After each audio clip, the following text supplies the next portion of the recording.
Y el último expositor, el Movimiento por la Unidad Docente. Sí.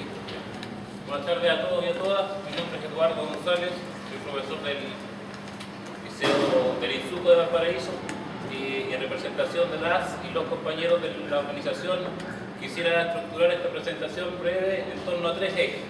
En primer lugar, contextualizar de manera muy esquemática qué es la organización. En segundo lugar, describir algunos elementos fundamentales de las condiciones materiales del trabajo docente. Y en tercer lugar, a partir de lo anterior, referir un poco la reflexión en torno al tema que nos convoca, que es la unidad. Bueno, la organización es una organización bastante joven que surge a inicios del 2012, particularmente en enero del 2012, y un espacio de convergencia de múltiples profesores y profesoras que nos desenvolvíamos por entonces en el sector particular subvencionado y en el sector municipal. Desde ahí se plantea como un espacio que permita el fortalecimiento y la creación desde el sector educativo, tanto en el ámbito gremial, entiéndase el colegio de profesores, que es su órgano de base, que son los consejos gremiales en cada escuela, y la proyección también en el trabajo sindical.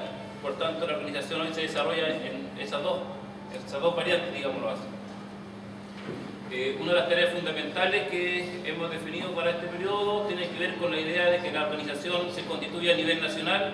De ahí que hoy hay esfuerzo por constituirlo y hay compañeros que están trabajando en la organización en Santiago, en Concepción, en Temuco y en Pucón. Osorno también se constituyó hace una semana. Y siendo el núcleo más importante Valparaíso, puesto que por razones naturales acá donde se crea la organización. En cuanto al escenario actual, pensamos que es importante reflexionar en torno a la unidad, considerando cuál es el escenario real en el cual nos movemos los trabajadores de la educación. Hacer algunas problemáticas en torno al concepto de la unidad de los trabajadores de la educación. Por otra parte, el particular subvencionado se rige, a diferencia del sector municipal en términos mayoritarios, por un marco legal, jurídico, que regula su ejercicio de trabajo, fundamentalmente en torno al Código del Trabajo, contrariamente al sector municipal, en donde el marco regulatorio es el Estatuto Docente. Por tanto, ya hay una diferenciación que no solo se explica en términos objetivos, sino que tiene su resguardo jurídico y que explica también que el sector particular subvencionado, que hoy está alrededor del 45% en torno a la matrícula, no esté representado mayoritariamente, y en realidad casi no existe esa representación en el sector del colegio profesor. En ese escenario también es muy importante para pensar la unidad, una fragmentación objetiva y real. En torno a las condiciones materiales de trabajo, hoy estamos en un proceso de intensificación de la precarización del trabajo y de la flexibilidad laboral, y dentro de la flexibilidad laboral quizás lo más sintomático sea la flexibilidad salarial. Entiéndase una modificación en la estructura del salario, en donde prima mayoritariamente la estructura variable del salario, los bonos, los incentivos, las pruebas API ligadas a la evaluación docente, y la estructura fija del salario cada vez es decreciente.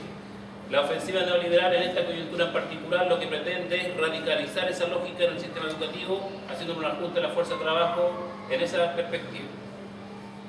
Las condiciones son extremas de trabajo, puesto que en una comparación con los datos internacionales, en Chile a nivel promedio, considerando en particular subvencionado y municipal, los alumnos por aula hay aproximadamente 31, a nivel internacional son 15, 17 estudiantes por aula, las jornadas de trabajo son del 75-25, 75 al interior del aula, 25 fuera del aula. Por tanto, eso explica que hoy aproximadamente el 50% de los profesores dedican entre 10 y 30 horas a un trabajo que no es remunerado y que se desarrolla en la semana a las 7, 8, 9, 10, 11 de la noche y los fines de semana. Tenemos entonces ese variable, digamos, objetiva, real.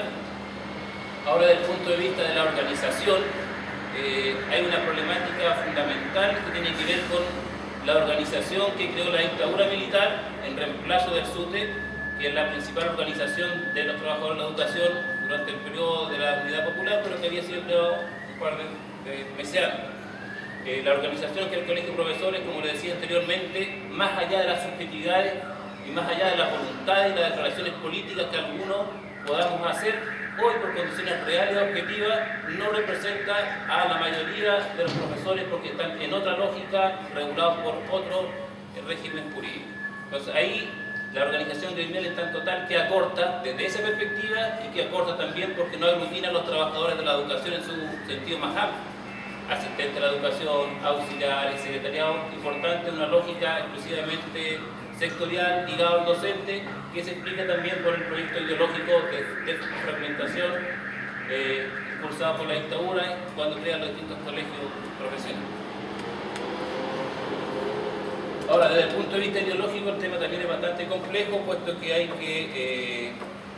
un nivel de conciencia bastante bajo de los trabajadores de la educación en torno a comprender sus condiciones de trabajo, en torno a dar un debate no solamente o que pase las reivindicaciones salariales y condiciones de trabajo y que se presente como un sujeto político que piensa la totalidad del país en una concepción de educación ligada a una concepción de una nueva sociedad. Entonces esos elementos son bastante pobres, hay que reconocerlo, y sobre todo se expresan también con no formar parte de los debates activos que sean las principales organizaciones de los trabajadores de la educación. Bueno, paso al tercer eje para ser bien esquemático. ¿Por qué es urgente la unidad? Nosotros, de hecho, cuando pensamos un poco en el nombre, el concepto fundamental ahí no es docente. De hecho, el docente, una lectura rápida y apresurada podría decir que acá hay una apuesta de construcción política extremadamente gremial. No es así. En los hechos no es así porque tenemos compañeros que han levantado sindicatos en Santiago, en el sur, y representantes en el gremio. Por tanto, lo que intenta la organización es ampliarse un abanico de estrategias para poder llegar a las dificultades reales en las cuales hoy se construye. Pero entendíamos que el concepto de unidad era fundamental tanto porque daba cuenta del principal desafío que teníamos los trabajadores de la educación en esta lógica de fragmentación, particular subvencionado, pagado y municipal, y porque tampoco hay unidad incluso al interior del sector municipal, que es donde hay mayor facilidad de organización y de lucha por parte de los trabajadores y por parte de los profesores. Pensamos que el concepto de unidad no se puede levantar una reflexión en torno a la importancia de la unidad, debe estar necesariamente ligada al con quién es la unidad, con quién la perspectivamos, cuáles son las tareas inmediatas y son fundamentalmente también y a su vez el para qué esa unidad. Nosotros creemos que hoy la tarea fundamental en torno al quehacer y el desarrollo práctico de la unidad tiene que ver con que las organizaciones tienen que insertarse en todo el pueblo y nosotros tenemos que insertarnos como organización en los profesores comunes y corrientes, que no están politizados, que no tienen el logo revolucionario. Hay que conquistar el sentido común de esos profesores y los trabajadores de la educación en su sentido general.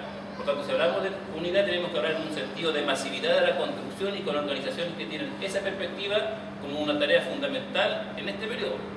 Por tanto, no es una tarea fundamental hoy, desde nuestra perspectiva, forjar la unidad de los revolucionarios. Es una tarea que se tiene que dar, pero hoy en los niveles extremos de fragmentación, de despolitización y por tanto una lucha de clases que hoy recién se está reactivando en los últimos años, la tarea debe ser necesariamente insertarse y crecer y crear organización con los sectores que no tienen una perspectiva quizás ideológica muy clara, que no se definen libertarios, no se definen marxistas, no se definen trotskistas, pero sí tienen ese germen de inquietud y saber que lo fundamental es organizarse. Con esa base hay que construir y desde ahí hay que partir.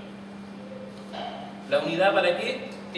La unidad la apuntamos estratégicamente al concepto del poder. No queremos unidad para crear espacios paralelos de construcción y de ahí crear una escuela, evidentemente, que quizás puede ser... cierro clase. Cierro la idea de manera más simple. Unidad en una perspectiva del poder y, por tanto, cuando hablamos del poder, una transformación radical de la sociedad y desde ahí esa transformación radical de la sociedad tiene que ver con que lo fundamental ahora, incluso en el plano ideológico, tiene que ver con que pongamos de acuerdo con una noción muy básica: rechazar en todas sus expresiones la sociedad capitalista. El pensar el postcapitalismo es una tarea que no solamente tenemos que dar a aquellos que estamos construyendo, la tenemos que dar con el pueblo en general, pero hoy enfatizar en esa lógica. En otras palabras, entender que no hay ninguna opción posible en el ámbito educativo, por ejemplo, para mejorar la educación, aumentando las subvenciones, sino que tiene que ver con el fin de las subvenciones y con la creación de un sistema público y gratuito. Un aplauso.